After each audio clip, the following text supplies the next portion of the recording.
మార్కెట్లో ఏ కోర్స్ చేసినా రెండేళ్ల ముచ్చటే. కానీ ఏఐ అండ్ డేటా సైన్స్ నేర్చుకుంటే రాబోయే 10 ఏళ్ల వరకు మీ కెరియర్ కి తిరుగుండదు. అది ఒక్క ఇన్నోమాటిక్స్ తోనే సాధ్యం.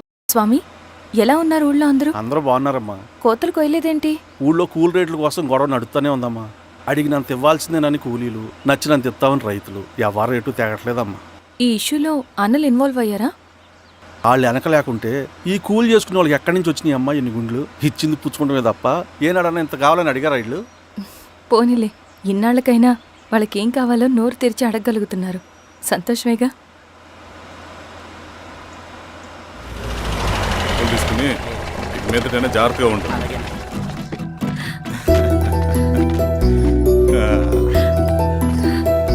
బాగున్నావమ్మా? బాగున్నానన్నయ్య, నువ్వెలా ఉన్నావు? బాగున్నాను. రా లోపలికి వెళ్దాం.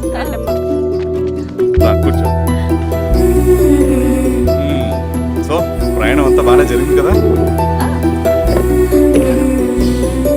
నీ ఫేవరెట్ నెత్తిపూరి. రా వడ్డిస్తారా? ప్లేట్ తిప్పు. నాకొద్దన్నయ్య, నాకు మంచి కాఫీ తాగాలని ఉంది. అమ్మో, నీకు నచ్చినట్టు కాఫీ చేయాలంటే ఆ దేవుడి దిగి రావాలి తల్లి. ఏంటో అన్నయ్య, మంచి కాఫీ తాగకపోతే ఇక ఆ రోజంతా అదోలా ఉంటుంది నాకు. రేయ్ సామే, అర్థమైంది. శిరీష్ అమ్మకి మంచి కాఫీ కావాలి, అంతేగా. నేను వెళ్ళి పట్టుకొచ్చేస్తా. ఎక్కడికి స్వామి? మన ఊళ్ళో మెగాస్టార్ హోటల్ ఉందమ్మా, అందులో కాఫీ చాలా బాగుంటది. నేను వెళ్ళి పట్టుకొచ్చేస్తా. స్వామి, అమ్మా, కాఫీ అంటే అక్కడికి వెళ్ళి వేడి వేడిగా తాగాలి. నేను వస్తాను పద. అవునమ్మా, అక్కడ నేను కూడా తాగాను, చాలా బాగుంటుంది. వెళ్ళు. థ్యాంక్ యూ అన్నయ్య. ఆడుతూ పాడుతూ పని చేస్తాం. కాఫీ బాగుంది. ఎవరు చేశారు? మా రవణ పెట్టాడమ్మా. రవి? ఎవరు రమ్మను?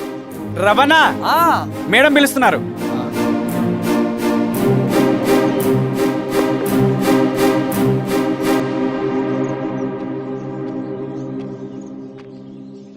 ఇతనే రవణ.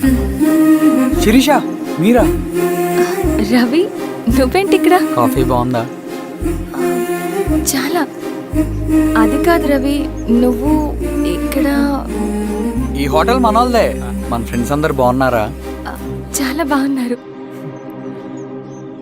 అవును, మీరేంటి ఇక్కడ? ఏమైంది? ఏమైందన్నా? అన్నా, లే అన్నా. స్వామి త్వరగా కారుతా. జాగ్రత్త అన్నా, త్వరగా పట్టి అన్నా. త్వరగా పోనీ.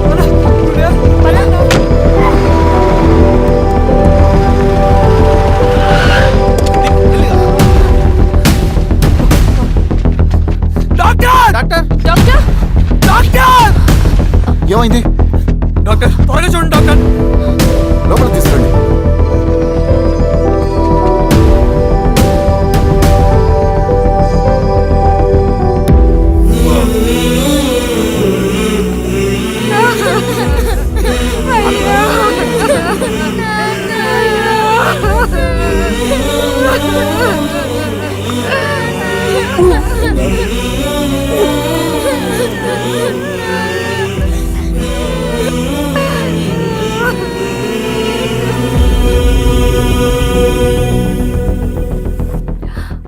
ఎలా ఉంది డాక్టర్?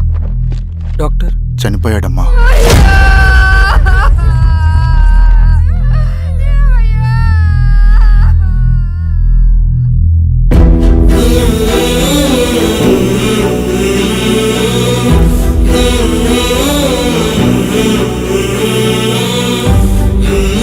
ఆ పేపర్స్ ఏంటి రవి?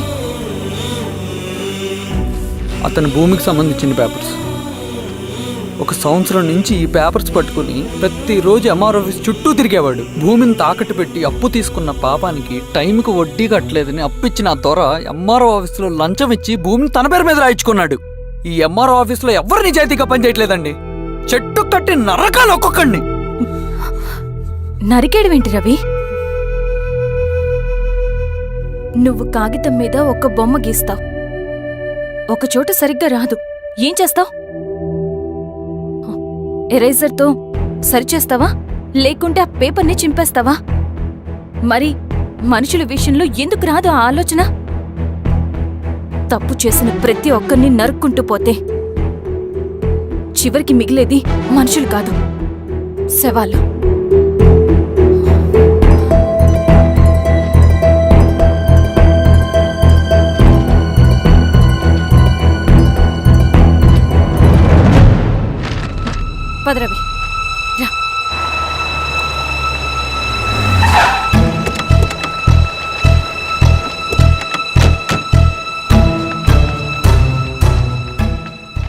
పానుకోటి నర్సయ్య ల్యాండ్ ఎవరు చూస్తున్నారు? మీరెవరు? ఇదిగోండి అప్లికేషన్. ఇది డిస్ప్యూట్ ల్యాండ్, ఎవడేం చేయలేడు. నీ నిర్లక్ష్యం, నీ లెక్కలేనితనం వల్ల ఒక నిండు ప్రాణం పోయింది. ఒక కుటుంబమే రోడ్డు మీద పడింది తెలుసా? ఏంటో మా గొడవ?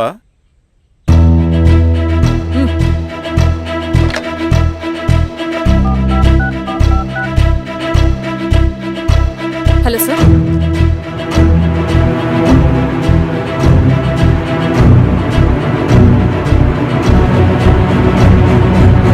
Okay sir. You are dismissed. Peon, నేను ఒక పేపర్ ఇస్తాను, అది కలెక్టర్ గారికి ఫ్యాక్స్ చేయి. అలాగే మేడం. ఎవరమ్మా మీరు? ఈ ఊరికి కొత్తగా వచ్చిన ఎంఆర్ఓ.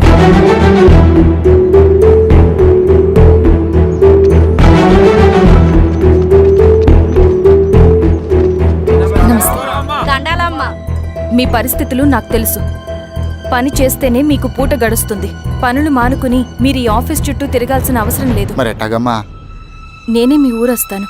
ఆ రోజు అరగంట వీలు చూసుకుంటే చాలు, మీ పని పూర్తయిపోతుంది. దండాలమ్మా.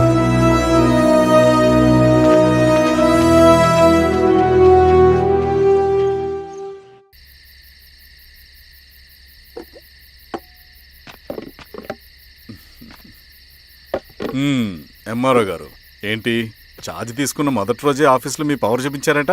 అన్నయ్య, నువ్వు సస్పెండ్ చేసిన వ్యక్తి నా దగ్గరికి వచ్చాడమ్మా. పాపం కన్నీళ్లు పెట్టుకున్నాడు. అతడి వల్ల నష్టపోయిన ఒక వ్యక్తి నా కళ్ళ ముందు చనిపోయాడన్నయ్య.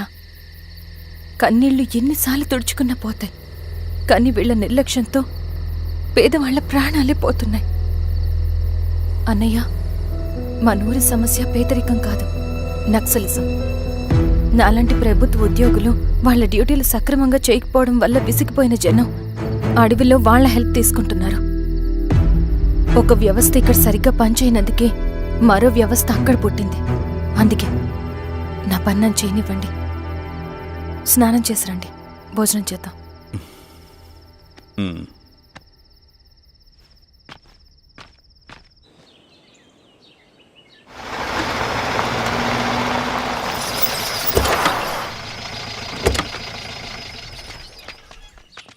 నమస్కారం అమ్మా. నమస్తే. ఇలా రండి. మీ ఊరు నుంచి కొందరు ఎంఆర్ఓ ఆఫీస్లో అప్లికేషన్స్ ఇచ్చారు. తను వాళ్ళ పేర్లు చెప్తారు, వాళ్ళని పిలవండి. అలాగే మేడం. వెళ్ళండి. Madam, coffee. నువ్వెప్పుడు వచ్చావు రవి? మీరు గంటకోసారి కాఫీ కావాలంటారు కదా, మాటి మాటికి వెళ్ళి రావడం ఎందుకని వచ్చేసా.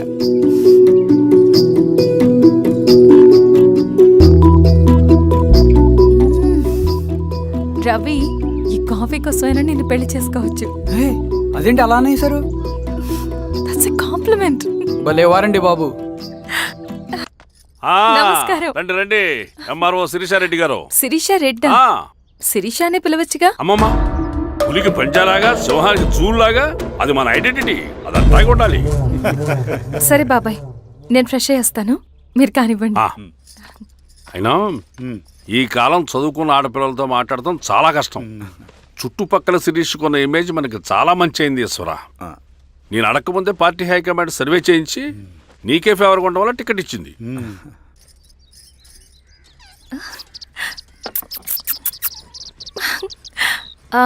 అనేవాళ్ళు ఎక్కడ? బయటికి వెళ్ళారమ్మా. ఓ, బయటికి వెళ్ళారా? రవిని పిలువు. అలాగే. మేడం. రవి రా రా, కూర్చో. పర్లేదు మేడం. మేడం ఏంటి, శిరీషానే పిలవచ్చుగా. అది కాదండి, ఎవరైనా చూస్తే. కూర్చోవయ్యా. ఇది ఆఫీస్ కాదు రవి, మా ఇల్లు. వడ్డించు. సరే అమ్మా. రవి, అడవిలో నక్సల్స్ ఎక్కడుంటారో తెలుసా నీకు? ఏంటి శిరీష? అడవిలో నక్సల్స్ ఎక్కడుంటారో తెలుసా నీకు? ఎందుకు శిరీష గారు? తెలుసా తెలీదా? నాకెలా తెలుస్తుందండి? చూచాయిగా ఆయన తెలీదా? సరే, ఎక్కడుంటారో నాకు ఐడియా ఉంది. సాయంత్రం ఇద్దరం కలిసి వెళ్దాం. అది కాదండి. నువ్వు వస్తున్నావు అంతే, తిను. ఇది ఎక్కడ కూడా రా బాబు, సడన్గా నక్సల్స్ అంటుంది, అడువంటుంది. కొంప తీసి నా మీద ఏమైనా అనుమానం వచ్చిందే ఏంటి? రవి ఇక్కడే ఆపు ఒకసారి. ఎందుకు ఇప్పుడు ఈ టైంలో అడ్వెంచర్లు? ఇప్పుడు జరగరాంది ఏమైనా జరిగితే రేపు మీ అన్నయ్యకి తెలిస్తే బాగోదు. రవి చుట్టూ చూడు, పైన వెన్నెల, పక్కనే అడవి. అబ్బో, ఎంత బ్యూటిఫుల్ గా ఉందో. అవునా? అవునా ఏంటి? అసలు ఎప్పుడు చూసినా ఎందుకలా డల్ గా ఉంటున్నావు? కాలేజీలో ఇలా ఉండేవాడివి కాదు కదా, ఏమైంది? అది ఒక్క నిమిషం. హలో మేడం, పేషెంట్కి అర్జెంటుగా ఏ పాజిటివ్ బ్లడ్ కావాలి మేడం. రవి ఆ? అర్జెంటుగా హాస్పిటల్కి పోని. ఏమైంది? పోనీ. రండి మేడం, ప్లీజ్ రండి. పోలీసులకి నక్సల్స్కి కాల్పులు జరిగాయి. ఆ కాల్పుల్లో గూడెం కుర్రాడు ప్రాణాపాయ స్థితిలో ఉన్నాడు. తన బ్లడ్ మీ బ్లడ్ సేమ్. ఆ బ్లడ్ గ్రూప్ మా హాస్పిటల్లో లేదు, అందుకే మీకు కాల్ చేశాను. ఓ అవునా? అవును మేడం. పదండి డాక్టర్. Thank you madam.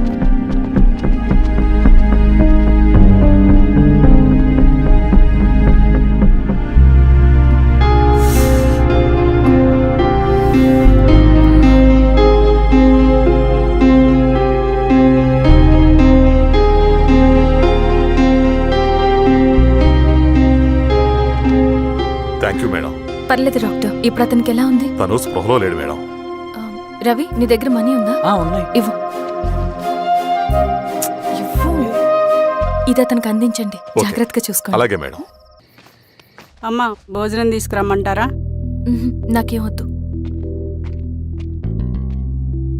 భోంచేయకపోతే ఆరోగ్యం పాడవుతుంది శిరీష. నువ్వు వెళ్ళి తీసురా అమ్మా. సరే. రవి నాకు ఒక మంచి కాఫీ చేసిస్తావా? తలనొప్పిగా ఉంది. చేసిస్తా కానీ తర్వాత నువ్వు భోంచేయాలి.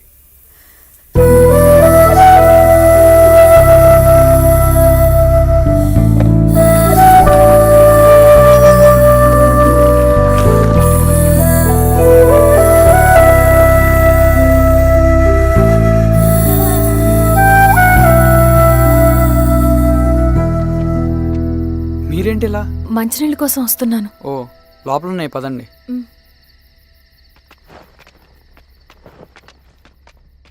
ఇదిగోండి మంచినీళ్ళు.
నమస్తే ఎంఆర్ఓ గారు. మా అడవిలో మర్యాదలు ఇలాగే ఉంటాయి, షాక్ అవ్వాల్సిన అవసరం లేదు. జెడ్పీటీసీ ఎలక్షన్ జరగటం మాకు ఇష్టం లేదు. అవి ఆగాలంటే రెండే దారులు ఉన్నాయి. ఒకటి మీరు విత్డ్రా చేసుకోవాలి, లేదా మీరు చనిపోవాలి.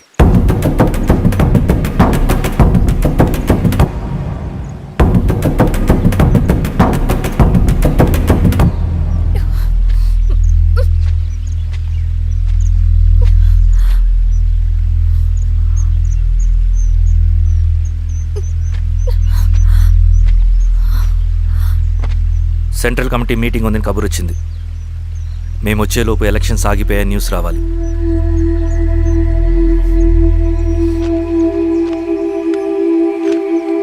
ఇదిగో రవి. లాల్ సలాం కామ్రేడ్.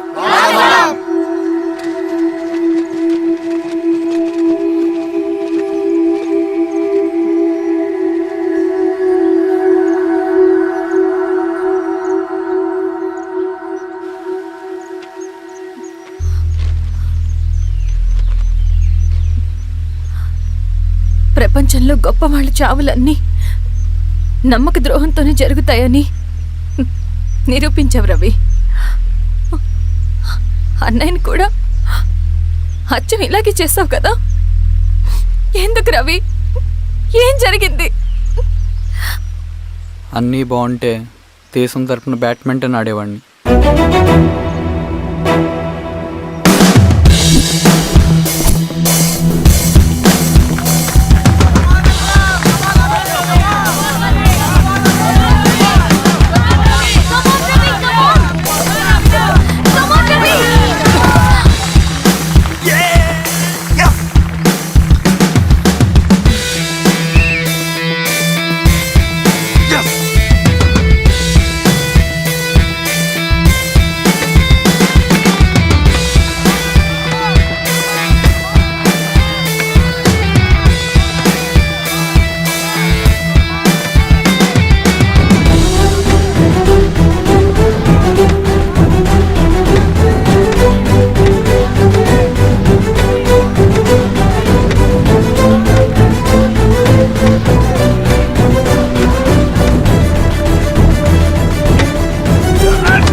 అరే అభి, లేవరా, లే.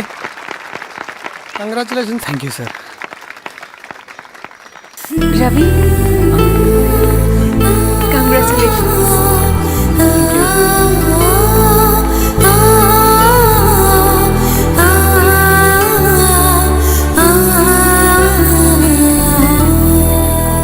సార్, గంగినేని వెంకటేశ్వరరావు గారి ఎర్రజెండ పుస్తకం ఎక్కడుంది? రవి దగ్గర ఉందమ్మా.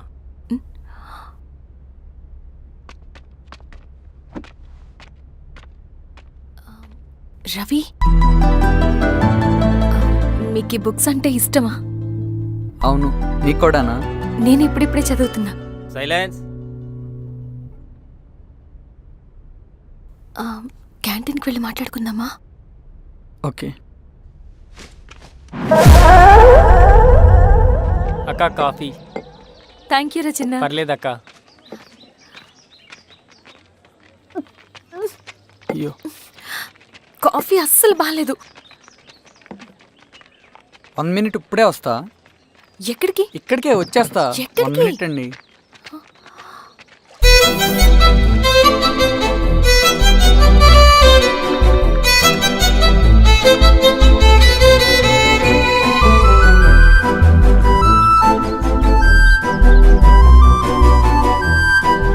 ఒకసారి ఈ కాఫీ టేస్ట్ చేయండి.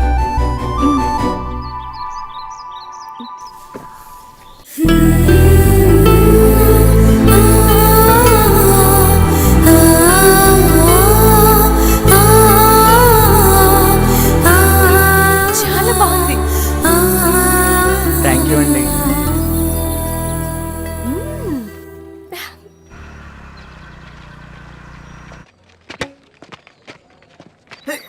వావ్. సార్, ఇట్రా Ravi. Congratulations Ravi. Sir, state badminton training కి సెలెక్ట్ అయ్యావు నువ్వు. Sir, thank you sir. Carrier. నువ్వేమో ఇక్కడ కూర్చొని ఆడుకుంటున్నావు, వాడేమో state level training select అయ్యాడ్రా.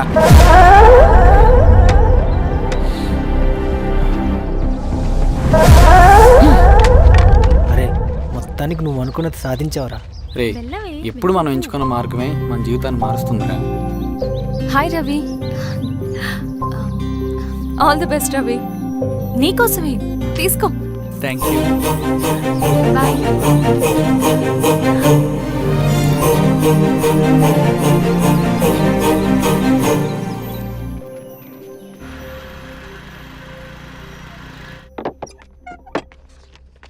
Sir రమ్మన్నారంట. ఎందుకు అలా చేసావు రవి నువ్వు? ఏవేం సార్, నేనేం చేశాను? ఇదేమిటో చూడు. Question paper sir. అవును, రేపు జరగబోయే టర్మ్ ఎగ్జామ్ పేపర్. నువ్వు లీక్ చేసిన పేపర్. సార్ అసలు నువ్వు ఇలా చేస్తావనుకోలేదు. సార్ నేను క్వశ్చన్ పేపర్ లీక్ చేయట్లేండి సార్. నేనంతా చదువుకుంటూ రూమ్లోనే ఉన్నాను సార్. నన్ను నమ్మండి సార్. ఈ జెర్సీ నీదే కదా? సార్ అది నాదే, కానీ దీనికి నాకేం సంబంధం లేదు సార్. నన్ను నమ్మండి సార్. మల్లయ్య, సార్ నిన్న రాత్రి ఏం జరిగింది? అది ఎవరు మీరు? సార్ అతను అబద్ధం చెప్తున్నాడు సార్. నాకేం తెలియదు సార్. నేను దొంగతనం చేయలేదు సార్. నన్ను నమ్మండి. ఐఎమ్ వెరీ సారీ రవి, నేనేం చేయలేను. తప్పు నువ్వే చేసావని అన్ని నీ వైపే ఉన్నాయి. నిన్ను రెస్టికేట్ చేయడం తప్ప నాకు వేరే ఆప్షన్ లేదు. సార్ అంత పని చేయమాకండి సార్. నా లైఫ్ పోతుంది సార్. ఇండియా తరపున బ్యాడ్మింటన్ ఆడాలన్నది నా డ్రీమ్ సార్. నన్ను నమ్మండి సార్. సార్ సార్ సార్ నాకేం తెలియదు సార్. నన్ను నమ్మండి సార్. సార్ నాకేం తెలియదు సార్. నిజంగా నాకేం తెలియదు సార్. సార్ నన్ను నమ్మండి సార్. సార్ నేనేం తప్పు చేయలేదు సార్. నాకేం సంబంధం లేదు సార్. నన్ను వదిలేయండి సార్. సార్ నన్ను వదిలేయండి సార్. కాలేజ్ తరఫున స్టేట్కి వెళ్ళి ఆడదాం అనుకున్నాను నా కొడుకు. తాళం అక్కడే ఉంది కదా.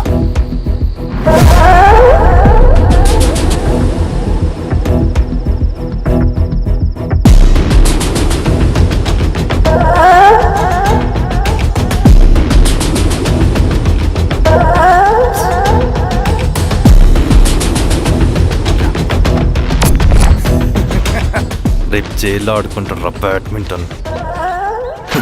సార్ నన్ను ఎందుకు తీసుకొచ్చారు సార్? నాకేం తెలియదు సార్. పేపర్ లీక్ చేసింది. నేను చేయలేదు సార్. నిజంగా నేను చేయలేదు సార్. సార్ నిజం సార్. సార్ రేయ్, నీ తరపున ఎవరు లేరా? వచ్చి ఫోన్ చేసుకో త్వరగా.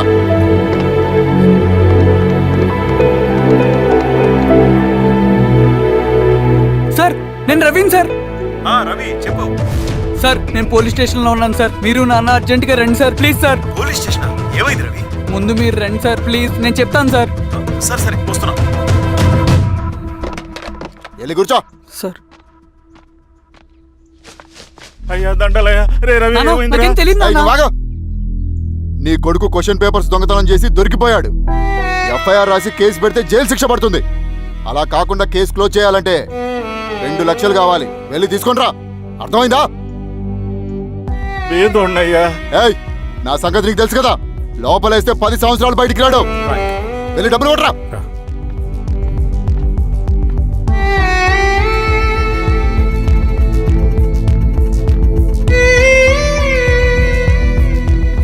దండాలయ్యా. ఇదిగోనయ్యా 2 లక్షలు.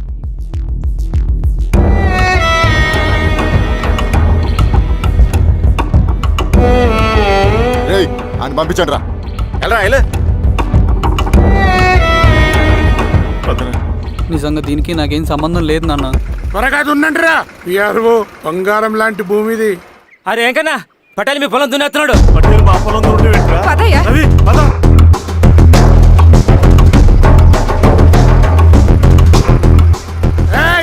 కానీ అంటరా అయ్యా పటేల్ అయ్యా. మా పొలంలో మీరు దున్నుతున్నారండి. నా పొలంలో నేను దున్నకుంటే వాడు దున్నుతాడా? అన్యాయం అయ్యా. ఏంద్రా అన్యాయము? పొలం అమ్మినావు కదా, కొనుక్కున్న పొలంలో దున్నుతుంటే అన్యాయం అంటారేంట్రా? విఆర్ఓ ఆ పేపర్లు చూడరా, మంచిగా చూసుకుంటారా. పొలం అమ్మేమన్నా? అమ్మలేదురా, తాకట్టు పెట్టా. ఏయ్ తాకట్టు కాదురా, నువ్వమ్మావు, నేను కొన్నాను. నేను అమ్మలేదయ్యా. వీడు నా దగ్గర 2 లక్షలు తీసుకొని ఈ పొలం అమ్మాడు. 2 లక్షలా? ఎందుకు? మీ వాడు చేసిన నిర్వాకం వల్ల చదువుకోరా అని కాలేజీకి పంపితే ఆడుతూ పాడుతూ ఎగ్జామ్ ఫెయిల్ అవుతాడని తెలిసి ఆ పేపర్ లీక్ చేశాడు వీడు. ఏంటయ్యా ఇది? పోలీస్ కేసు అవుతుందని తెలిసి వీడు నా దగ్గరకు వచ్చి 2 లక్షలు తీసుకుపోయి వాడిని బయటికి ఇరిపించిండు. ఏం రా, అంతేనా కదా? ఏం తమాషా చూస్తుండ్రా? పని చేసుకోమండి. ఏయ్, దొంగ పేపర్ చాలా దొంగ. పదండ్రా.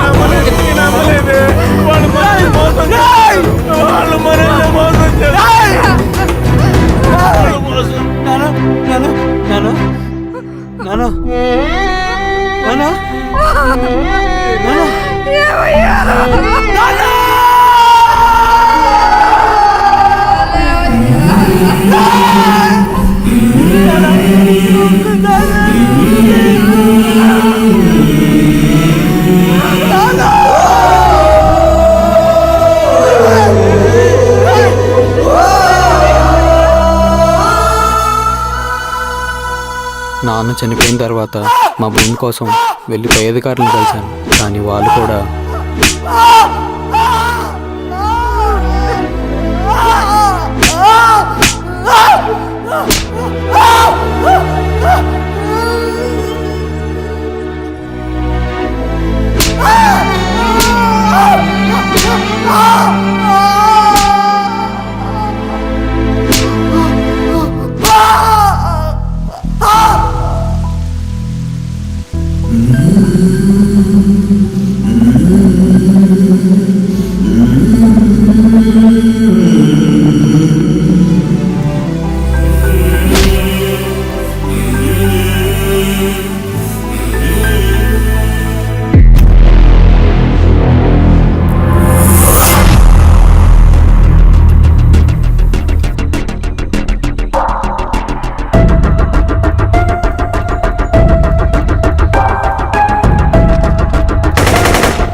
ఈ వార్త అన్ని పేపర్లో రావాలి.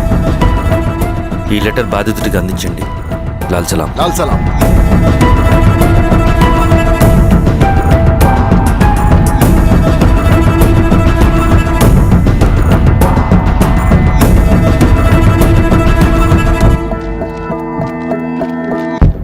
ఈ పీడిత భూస్వాముల నుండి విముక్తి కోసం విప్లవ పోరాటం చేయాలి. పేద ప్రజలను సమసమాజం వైపు నడిపించాలి. దళం నిన్ను ఆహ్వానిస్తుంది. రా, జనం కోసం పోరాటం చేద్దాం. లాల్ సలాం.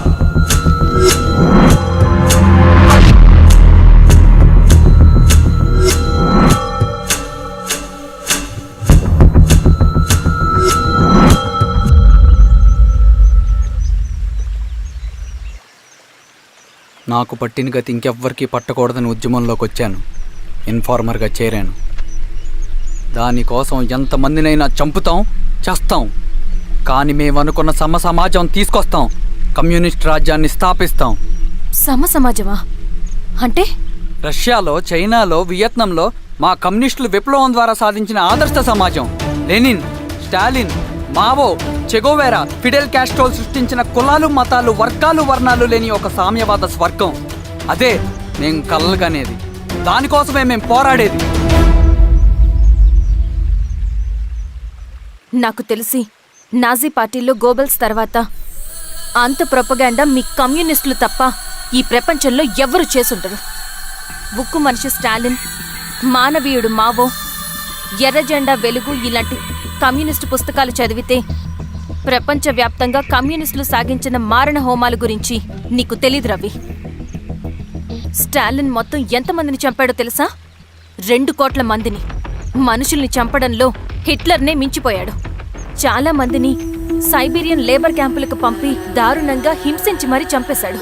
2వ ప్రపంచ యుద్ధంలో బెర్లిన్ని ఆక్రమించిన రష్యన్ సైనికులు 8 ఏళ్ల నుండి 80 ఏళ్ల వయసులో కంటికి కనపడిన ఏ స్త్రీని వదలకుండా సామూహిక మానభంగం చేశారు.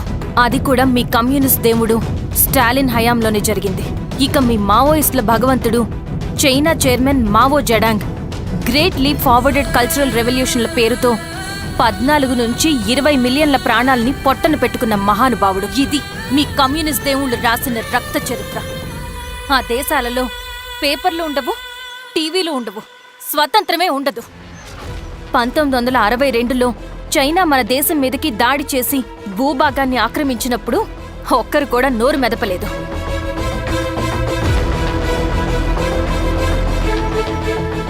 కమ్యూనిస్టుల మానసపుత్రులైన మీ నక్సలైట్లు ఏమైనా తక్కువ తిన్నారా? పశ్చిమ బెంగాల్లోని నక్సల్బరి అనే గ్రామంలో 1965లో జ్యోతిదార్ల దౌర్జన్యానికి వ్యతిరేకంగా పుట్టిందే మీ ఉద్యమం. A for arms, B for Bengal, C for Charu Majumdar. చారు మజుందార్ చెప్పిన స్టేట్మెంట్ గుర్తుందా? వర్గశత్రువుని ఖతం చేసి వాడి నెత్తుట్లో చేతులు ముంచని వాడు విప్లవకారుడు ఎలా అవుతాడు? అక్కడి నుంచి మొదలైంది మీ నక్సల్స్ హింసాకాండ. 1965 నుంచి ఇప్పటిదాకా 1,00,000 మందిని ఉద్యమం పేరుతో చంపేశారు. కేఎస్ వ్యాస్, పరదేశీ నాయుడు, ఉమేష్ చంద్ర, శ్రీపాదరావు, దుగ్గిరాల వెంకట్రావు, హైగ్రీవాచారి, బుడ్డా వెంగల్ రెడ్డి, ఇలా చెప్పుకుంటూ పోతే ఎంతో మంది మీ చేతుల్లో చంపబడ్డారు. ఇంతమందిని చంపి ఏం సాధించారు మీరు? కంపెనీలు తెచ్చారా? ఉద్యోగాలు ఇప్పించారా? ఇళ్లు కట్టారా? హాస్పిటల్స్ పెట్టారా? ఏం చేశారు మీరు? You did nothing. కడితే డెవలప్మెంట్, కూల్చితే విధ్వంసం.